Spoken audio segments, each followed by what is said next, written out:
A new book highlighting the bitter and growing divide between the Democratic Party, that's increasingly home to people with college degrees, and a Republican Party dominated by mostly non-college educated white Americans. After the Ivory Tower falls, how college broke the American dream and blew up our politics, and how to fix it, by Will Bunch, dives into how we got into this situation, and it tackles this key question. If college is causing our political divide, can higher education be part of the solution? And joining us now is the author of that book, national opinion columnist for the Philadelphia Inquirer, Pulitzer Prize-winning journalist Will Bunch. It's really great to have you on the show this morning. Can you kind of dig deep on this pretty clear statement about college-educated versus non-educated and how it's impacted our politics or shown a division? Can you develop upon that and explain that to our viewers? Well, sure. Well, I think one of the fascinating political developments of the last 10 years or so is every election cycle, the big fault line now is educational attainment. Every election, you see more and more that the Democrats are the party of people with college degrees, and Republicans are more and more becoming the party of the working class without college degrees, primarily the white working class, but we're seeing more and more migration of Latino working class voters and other non-white groups to the Republican Party. And if college attainment is the fault line, there has to be something about higher education that's driving that.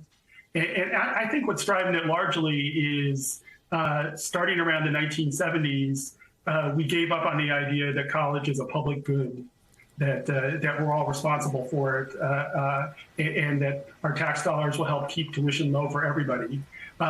Instead, the system became highly privatized right at the time that tuition started to rise, and right at the time that employers really demanded a diploma for most job categories. And that's done a couple things. One, it's created this huge college debt bomb that is now $1.75 trillion and counting, which is really, just a sword hanging over our young people who are putting off marriage, putting off buying a home, living in their parents' basement in too many cases because they can't afford this debt. But I think what's really driving the division is, you have to remember that 63% of Americans do not have a college degree, and when we declare that America is this meritocracy, that you go as far as you can based on your own personal gumption and merit, and if you don't have a college degree, you're probably not going to do well in the job market or do well in life, and that must be some personal failing on your part, and which I don't think that's really true, but I think it's that attitude is a breeding ground for resentment. And, the Republicans have become the party of grievance and resentment politics. And, No, I was just going to say, Caddy K has a question for you. But, Caddy, think about this scam that we call a meritocracy. When I was in high school, I never talked to my parents about what college are you going to go to. I just sort of showed up and I took the SAT. Things worked out okay for me. But today, you have parents, you have families that, their kids are 7 years old and they're putting them into SAT camps. I mean, there's a battle. I was shocked when I first moved to New York City, the battle to get into like pre-K schools, every bit as intense as to get into colleges. This meritocracy system, it's rigged, first of all. And secondly, Will's exactly right. Tuitions have exploded to such a degree that our education system is creating two Americas. There's no other way around it. This is no meritocracy. This is educationally and in every other way, culturally, the rich getting richer, the poor getting poorer, and the people on the inside getting taken care of with SAT tutors, et cetera, et cetera, et cetera. Let's just be blunt. All the people that we know, none of the people that I knew when I was 18. Yeah, I mean, it's got completely out of control. It's got completely out of whack, certainly with other countries around the world. I mean, the fact that you send a child to university here in the United States and you end up with a bill that is something like $70,000 a year. In many European countries, university is free. In the UK, where they do now charge, it's about $12,000 a year.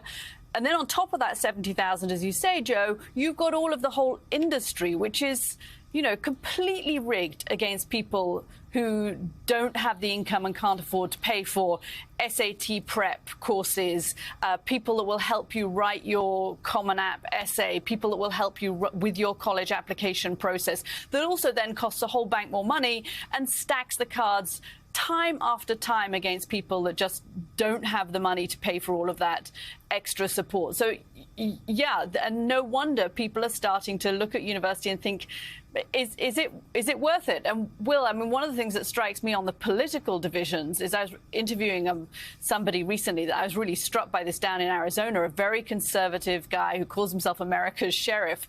And he was talking about how he is discouraging his children from going to university because he is skeptical that they may come back liberals. I mean, he's got to the stage now where he doesn't aspire for his kids to go to college. He doesn't want them to go to college because they will come back not good conservatives. No, absolutely. You know, this summer, people on the right published books with titles like The College Scam or Don't Go to College. I mean, this is the new mindset that they're trying to push on the right. And it's not just isolated people like this voter you talked to in Arizona.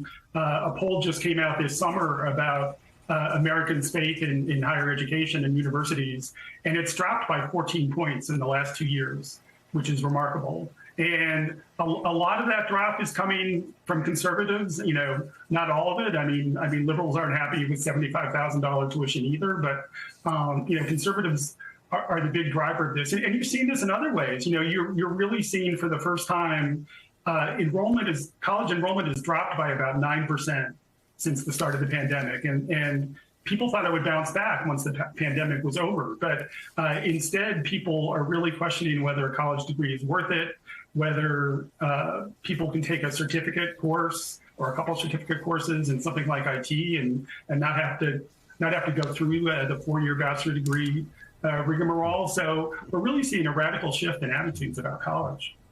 Yeah, and the costs, Walter, going back to the costs, you and I are old enough, we can remember that it used to be if you were a California resident, you would go to college for free. Whether it was at Cal Berkeley or UCLA, I mean, the best, you know, one of the best school systems in the world, you'd go there free. When I went to University of Alabama, I remember writing a $500 check per semester. When I went to University of Florida Law School, I think it was $1,000 a semester. It's just changed so radically since then. They have priced middle-class Americans out of the market of schooling. And by the way, I went to Southern State schools. The cost for Southern State schools have skyrocketed. The cost for every college, it seems, it's skyrocketed. It's just, I'm sorry, I hate to keep going back to the word, it's a scam. You know, if you look at the great era of American innovation, so many of them went through the state colleges, were able to afford it, and then somehow created this great revolution that we've had in innovation. But now that's not affordable. But I want to go to Will with a question, which is, Michael Sandel writes about the tyranny of merit, but you drill down and actually show it and how it causes a resentment. And you focus on Kenyon College, you know, in a small town in Ohio. Tell me about that, how the tyranny of merit has created resentment in a small Ohio town. Yeah, I spent some time out in Knox County, Ohio, which is a fascinating place. You know, the overall county voted about 70 to 75% for Donald Trump. But when you go to the little quaint village of Gambier, which is where Kenyon is located, population 3,000, it voted 89% for Joe Biden in 2020. So you have this remarkable divide. And I looked at the way it played out. I mean, there's a lack of understanding. You know, people down in the valley, the you know, working class and blue collar people of Knox County see these kids coming from California and New York on their buses. They don't interact with them very much, but they worry about what's being taught up there about things like, race and gender. On the campus side, Black and brown students at Kenyon feel that they're being racially profiled by the sheriff's department. We live in silos, and in much of America, people, college-educated people and working-class people don't interact very much. I wanted to go to Knox County because it's a rare case where you do have this mixture in the county, and it really shows, what Joe was saying, that there's two Americas right now.